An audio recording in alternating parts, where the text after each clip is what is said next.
Machiegni nyako Ramogi jwange weche manyien mag kagi kaja odhiambo masani wases koloni ma otimore gwenge mopogore opogore mane momiyo waluonge ni kagi kacha omiyo bedo kora chakruok nyaka giko mar weche gi manyien ma bende wang'iyo ni ma tuta ahinya kuom gik matimore e gwenge wagi thuolo ni nyako Ramogi. Adani mondo mi anyisi ni wan gi weche ma otenore gi gik matimore piny Kenya gi thuolo ni.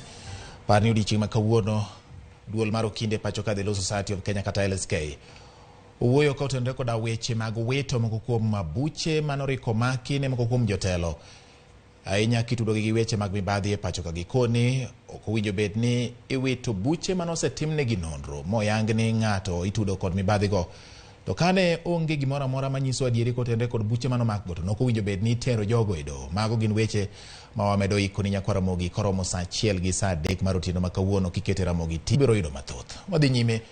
Migawo mar thieth okwedo lipot manyo ondiki oboke manyoro ma bende lieko ni chanjo ma COVID-19 ne manengo ginyalo romo kata ok tin ne bilion 1.6 ne olale pacho ka. Lipot mar oboke moro mar od fwambo ma pacho ka nyondiko ni migawo mar thieth ne oyudo moingo milion 27,800 mag chanjo mar COVID-19.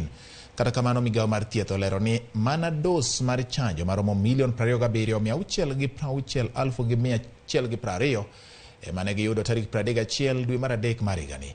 Migawo no yango ni dos maromo milion 24,299,680 mag chanjo ne ochwal ne counties tarik 30 dwe mar adek mar higani ka dos milion 3.3 kende ema ne odong' e thuolo no.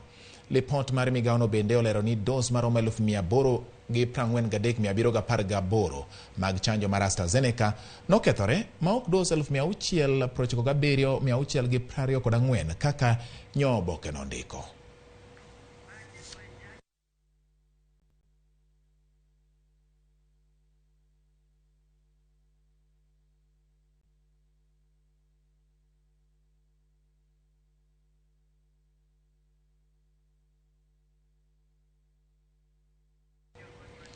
E kinde ma jopiny nenore ma obolo piny okenge magayo midhusi mar coronavirus, jokanyo moko e boma ma Kisumo temo jiwo chenro mar kedo koda tuono malandruok ne pok oyangi ni orumo. Jokanyo go mawuok e migawo mar Christian Aid Kenya kwayo oganda jo Kenya mondo bi kanyakla mar neno ni gidhi nyime kod rito chike manoketi mag kedo kod landruok mar midhusi mar corona. Kane giloso kod RAMOGITV gilero ni chenro makamano gitimo mar mondo ji duto ahinya to mawuok e kor gwenge mondo yud chanjo makamano. Gikwayo tend counties mondo mi onywak lweny mar kedo kod midhusi mar corona ahinya kuom miyo jopiny puonj malong'o manyalo konyo jiwo kepo mar chanjo e dier oganda. Sani nitie midhusi mar Ebola manitie Uganda to Kisumu kae ok bor gi Uganda. Gimwatemo ng'iyo en ni wabedo gi information mowachiwo ne jopiny mondo jopiny ong'e ni chanjo nego bed ni dhi mbele. Mar ariyo en ni king'iyo ni wan gi vaccines malaro milion 27 to nyaka sani wasetiyo mana gi milion 20 matiende ni wan gi milion 7 ma ji pok oyudo. Kuom milion 7 gi ibiro yudo ng'eny ji ma pok oyudo gi gin jok manie gwenge kendo jok manie informal settlements.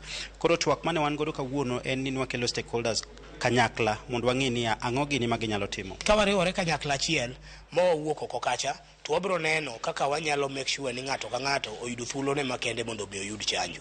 To mae en gima nyaka kaw ok kitga go ke iye. En mbaka migoyo gi nyamreru aten mbaka migoyo gi migepe mopogore opogore, obed jo ohala, obed jo thep, obed jo ang'o, obed students mondo be wane ni ere kaka wanyalo kaw chanjo. We really have to interrogate, public health in terms of preparedness, and therefore all countries must be amply prepared for any eventuality. Right now we are facing Ebola. A lot of border towns do not have personnel that are trained on containment of Ebola. Over preparedness is better than no preparedness at all.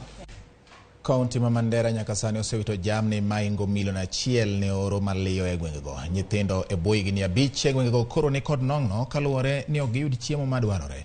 Ka oloso e kinde yawa yanga od bura mar kaunti no, gavana ma Mandera Mohamed Khalif Owacho ni piny owacho mare biro dhi nyime kod chiwo pi kod chiemo ne jogo mani kamarach kendo medo chiwo chiemo e sikunde mondo odwok chien kwan mag jopuonjre ma weyo sikul.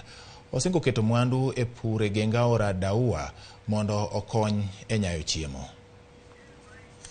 And contemplating food supply to 41 boarding schools and over 300 Cholif ECD centers in our county. We have appealed to the national government and development partners to supplement our effort in this regard. Even as we consider short-term intervention, we should not forget that we are in a protracted crisis caused by climate change.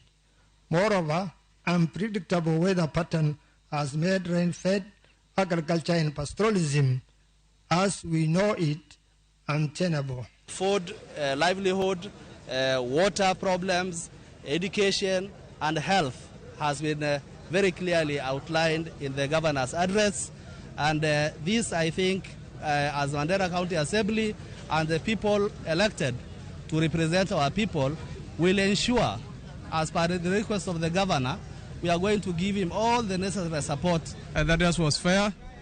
He talked on a lot of issues, a lot of things to be discussed.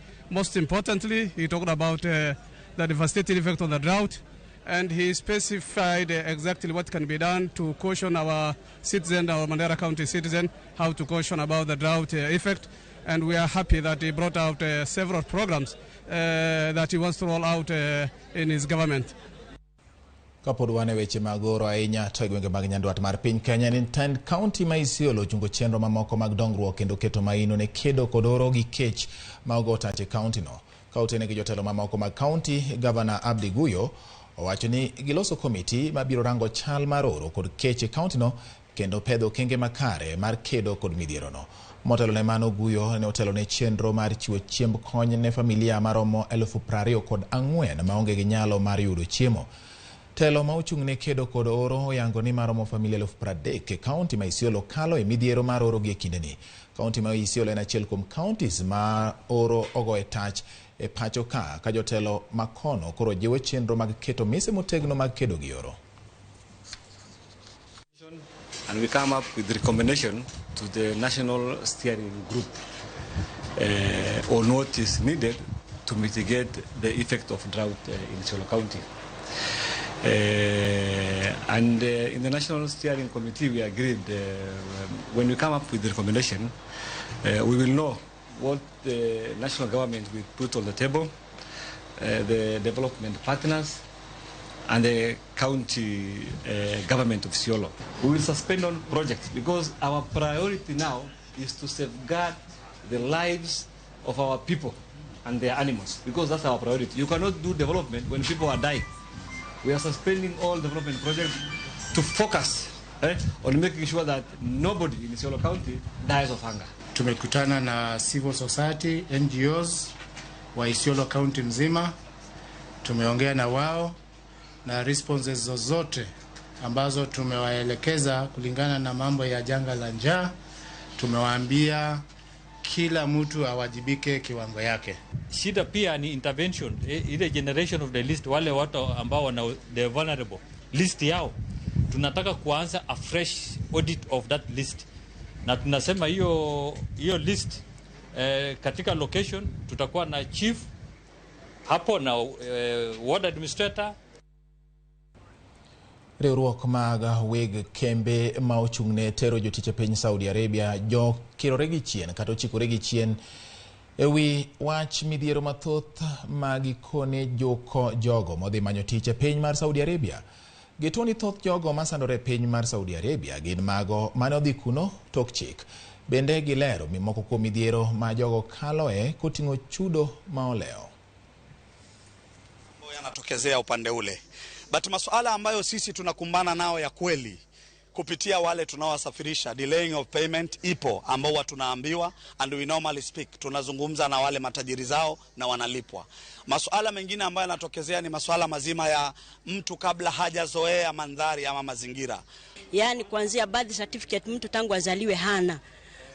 tunawatengezea kila kitu bure, na ndio nakuta sasa hata hawathamini ile kazi. Wakati ule wanasema wakifika kule wanapanda ndege ya bure, kisha mwenyewe mtu anakimbia anaenda kuitwa kimboi. Ni wale waliokimbia, wale ambao ni wavivu wa kazi, wale ambao wanatamaa, wanataka kwenda kupata pesa nyingi kule nje. Hakuna msichana ambaye anakwenda bila sheria, bila kupitia ofisi. Kwa nini iwe wa Kenya peke yake? Ninatakiwa tuangalie nyuma, tujue ni kitu gani ambacho kinaendelea ndani ya Kenya. Kitu chengine nikimalizia, watafutwe Makem Boys, watolewe ndani ya Saudia, ndio tujue, sio Saudia peke yake, nchi zote za Waarabu ambao wanapelekwa kwenda kufanya kazi. Alafu tuone itakuwa vipi. Wakienda kule kwanza mtu ajue ameenda kwa sababu gani na afanye ile kazi. Pale anapopata madhara katika ile kazi aliyopatiwa, ndio anaweza kusaidiwa na kusaidika na kuweza kutoka katika matatizo ambayo kwamba ako nayo. Kowuok egwenge ma kono nyakora Ramogi wadhi nyaka Kericho. Maloyo ji 40,000 e kaunti ma Kericho ywak ni giwito tijegi kaluwore kod ohandla ma ok opuodhi mar hono chai e kaunti ma kono. Gavana ma Kericho Dr. Eric Mutai okoni tend kaunti no biro kedo gi chumbu mar chai marocho yuto ne jopur majan ma Chebon. Ka oloso e romo mokelo kanyakla governors e kaunti ma Nakuru enye boma ma Naivasha, Mutai ojiwo jopur mondo gwel pacha jotelo mag kaunti kod piny owacho mamalo e yudo duoko mar reso midhiero mokwako pur mar majan. Jatelo no okoni kaunti ma Bomet kod Kericho ni kod mita 800 mag pur majan, kata kamano masinde ma itiyo godo e rego majan kelo lal ne jopur. It was an unfortunate incident in Kericho, but it also brings us to life and to realize that we've been burying our heads in the sand for a very long time.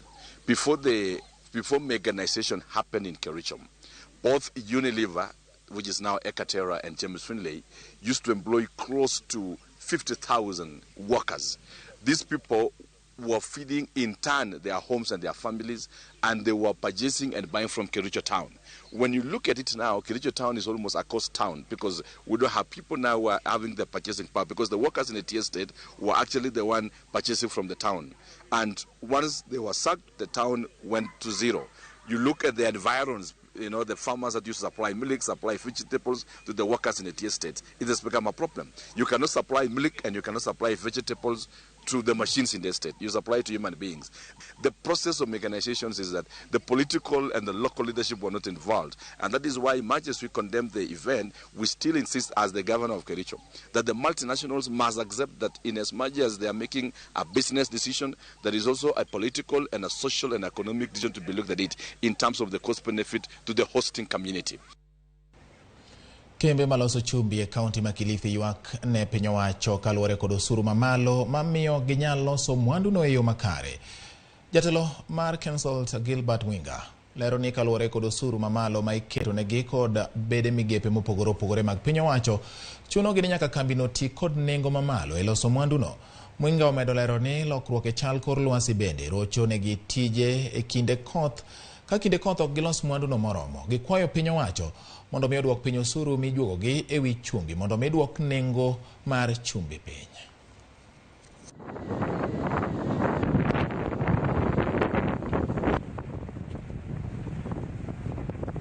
We are also boggled in some situations where some other government departments are demanding so much taxes, like water and resource management, or these people. They're demanding so much taxes that if you put it into our cost of production, it will make this salt more expensive. It will mean it will be more. It will not be able to meet the common man's are able to buy it. So some of the other people, they don't understand the problems that we're facing. And you see, salt production depends on weather. So now we have two seasons in a year. We have a short season starting from September up to December, where normally we are interrupted with short rains between October and November, where the production actually sometimes is curtailed with the short rains. But our peak production actually starts in January all the way up to March, before the onset of the long rains in April and May. Nyakoro Mogero kamano kum kete RAMOGITV mano bende makelo e giko mar weche wa manyien sa para e weche manyien ma kagi kacha. Ero kamano kum yiero RAMOGITV e kin televisen mamoko nyakoro Ramogi odiochieng' ma kawuono. Kata kamano wach ma watigo nono bende miya nyalo paro ni sama ka ji ywak ni nengo gima kama oidho, nengo gima kama oidho, to nengo chumbi ni to dwa bedo ma lale lepa ahinya. Ok ang'eyo ni diponi nengo chumbi ni kata bedo ni joma loso chumbi wacho ni duoknegi osuru piny mondo nengo chumbi omed lwar moingo kaka en sani. Nyinga en George Bati, oriti masani.